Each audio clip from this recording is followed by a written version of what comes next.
নমস্কার, my story my blog চ্যানেলের আরেকটি নতুন দিনে আপনাদের সবাইকে স্বাগত। আশা করি সবাই খুব ভালো আছেন। আজকের এই রুমটার মেকওভার করে নেব। পুজো চলে এসছে, আর পুজোর সময় আমরা প্রত্যেকেই নিজেদের যেরকম করে সাজিয়ে গুছিয়ে রাখি সেরকমভাবে ঘর বাড়িও সাজানো গোছানোর একটা তোড়জোড় শুরু হয়। ঘরের জিনিসপত্র একটু এদিক ওদিক সরিয়ে মনে হয় যে একটু অন্যরকম ভাবে রাখি, তাহলে ঘরের লুকটা চেঞ্জ হয়। তো এই ঘরটাতে যে দেখতেই পাচ্ছেন আমার মেয়ের সাইকেল আর খেলনার জিনিসে ভর্তি হয়ে আছে। প্রথমে ওকে খেলনা রাখার জন্য একটা বক্স দিয়েছিলাম, তো ওই বক্সে আর ওঠে না। শেষ পর্যন্ত ওই যে প্লাস্টিকের গামলাটা দেখতে পাচ্ছেন, ওই গামলার মধ্যে খেলনা রাখতে হয়, এত খেলনা হয়ে গেছে।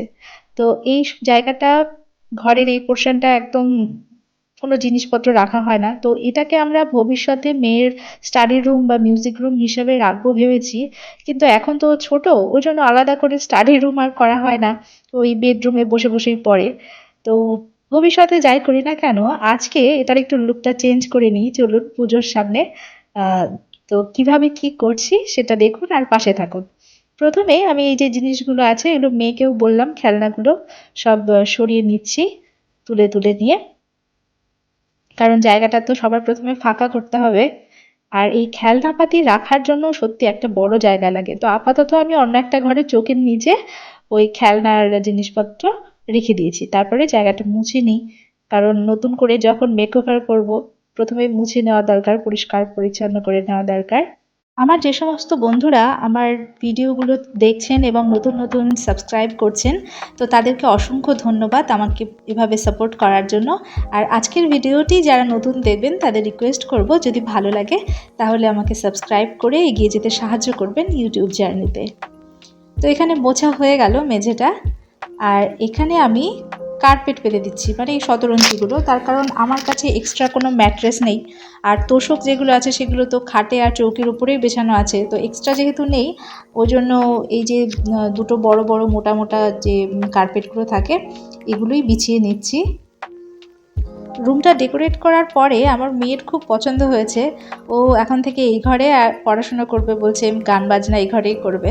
তো মেয়ের যেহেতু পছন্দ হয়েছে শুনে আমারও খুব ভালো লাগলো।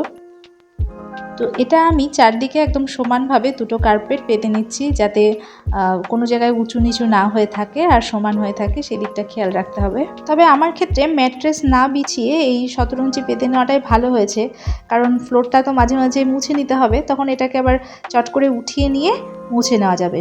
তাছাড়া ম্যাট্রেস তোলা খুব মুশকিল একার পক্ষে। তার উপরে আমি এই বেড কভারটা পেতে দিচ্ছি। আসলে খুব গরম পড়েছে, তো ওই জন্য মেয়েকে পড়ানোই হোক আর ওই গান বাজনা করাই হোক, যেহেতু বেডরুমে এসি আছে তো ওখানে নিয়ে যাই, আলাদা করে রুমে আর গান বাজনাও করা হয় না, পড়ানোও হয় না। তো এখন যেহেতু এটা তৈরি করলাম, তো আমার মেয়ে তো এখানেই পড়াশোনা করবে বলছে। আর এখন তো আর আগের মতন সেই অতটা গরম নেই, আর ঠান্ডা ঠান্ডা যদি পড়েও তাহলে এই ঘরেই পড়াশোনা করা যাবে, গান বাজনা করা যাবে। না হলে হারমোনিয়াম আর তবলা এখন থেকে এখানেই রাখবো। আর এখানে মেয়ের ডেস্কটা নিয়ে আসলাম, এটার মধ্যে ওর বই খাতাপত্র রাখি, তো এটাকেও পার্মানেন্টলি এখানেই নিয়ে আসলাম।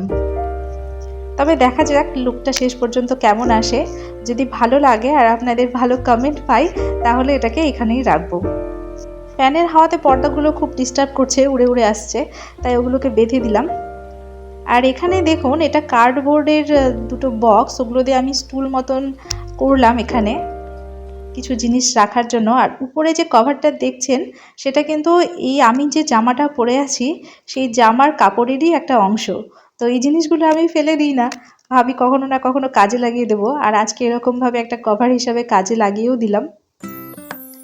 মেয়ের বই খাতাপত্র এগুলো একটু গুছিয়ে নিই, ভাবলাম ডেস্কটা যখন এখানে আনলামই তখন ডেস্কের ভেতরটাও একটু গুছিয়ে নিই। শুধু বাইরেটা গোছালে কি হবে, ভেতরে যদি নোংরা থাকে তাহলে, মানে এলোমেলো থাকে, তাহলে তো আর ভালো লাগে না।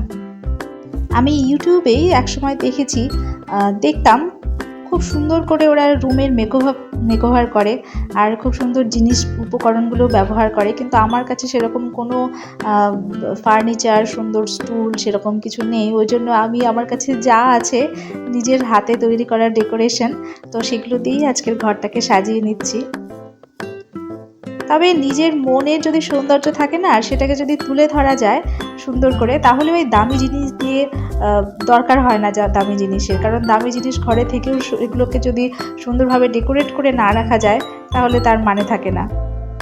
আর এই দিকে আমি একটা বিছানার চাদর বিছিয়ে দিচ্ছি উল্টো দিকটাতে, কারণ এই পোর্শনটাতেই আমি হারমোনিয়াম আর তবলা রাখবো।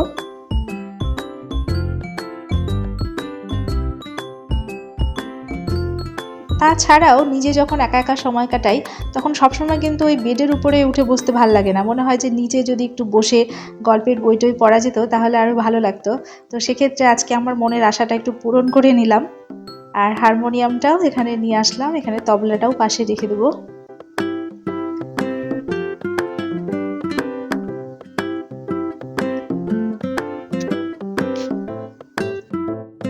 তারপরে এই দেখুন গাছগুলো নিয়ে এসেছি, এগুলো তো সাধারণত আমি ইনডোরেই রাখি, তো ইনডোরের যে সমস্ত প্ল্যান্টগুলোই রাখি, তো সেগুলো দিয়ে আজকে ঘরটাকে একটু সাজিয়ে নিই। যদিও আমি সবসময় ইনডোর প্ল্যান্টগুলো এদিক ওইদিক একটু সরিয়ে রাখি, সবসময় এক জায়গাতেই রাখি না, তো আজকে দেখা যাক কোন পজিশনে কোনটা রাখি। এরকমটা হলো, মাঝখানে এই জায়গাটা ফাঁকা রাখলাম। আর এই যে কুশনগুলো, এগুলো আমি পেতে দিচ্ছি। এই কুশন এবং কুশন কভার এগুলো তো আমি নিজের হাতেই বানিয়েছিলাম যখন আমরা ভাড়া বাড়িতে ছিলাম, এর আগের ভিডিওতেও আমি আপনাদেরকে বলেছি। তো সোফার উপরে রাখি মাঝে মাঝে, তো আজকে এখানে নিয়ে এলাম। আর এই যে স্টুল যেটা আমি বানিয়েছি, এখানে কিছু বইপত্র এগুলো দিয়ে সাজিয়ে নিচ্ছি, গুছিয়ে নিচ্ছি।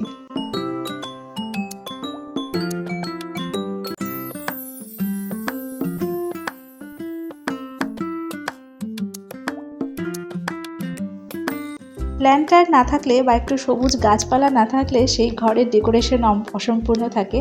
তাই আমার ডেকোরেশনের মেন আইটেম হচ্ছে এই সমস্ত গাছপালা। মেয়ের ডেস্কটাও এখানে রাখলাম,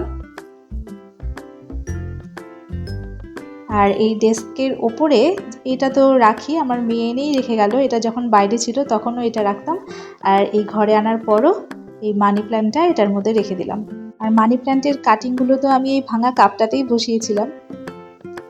আর এই বেডের পাশেও ভাবলাম একটা প্ল্যান্টার এনে রাখি, এই জায়গাটা কেমন খালি খালি লাগছে, তাই এই গাছটা নিয়ে আসলাম। এখানে হারমোনিয়ামের পাশেও যেটা আমি ড্রয়িং রুমে সাজিয়ে রেখেছিলাম সেটাকে আপাতত এইখানে আনলাম, দেখি কেমন লাগে। স্নেক প্ল্যান্টগুলো বেশ ভালোই, ঘরের পরিবেশকেও যেরকম বিশুদ্ধ রাখে, এয়ার পিউরিফাই করে, সেরকমভাবে ঘরের সৌন্দর্যও বৃদ্ধি করে। তো বেশিরভাগ আমার ডেকোরেশনের আইটেম ছিল প্ল্যান্টার, আর এখানে গল্পের বই বা কিছু ভালো ভালো বই যেগুলো আমি পড়ি, তো সেগুলোও রাখলাম হাতের কাছে। আমার ডেকোরেশনের কাজ মোটামুটি কমপ্লিট, খুব হালকাভাবেই করলাম। চলুন এখন সব জায়গায় একটু চোখ বুলিয়ে নিই কেমন লাগছে দেখতে।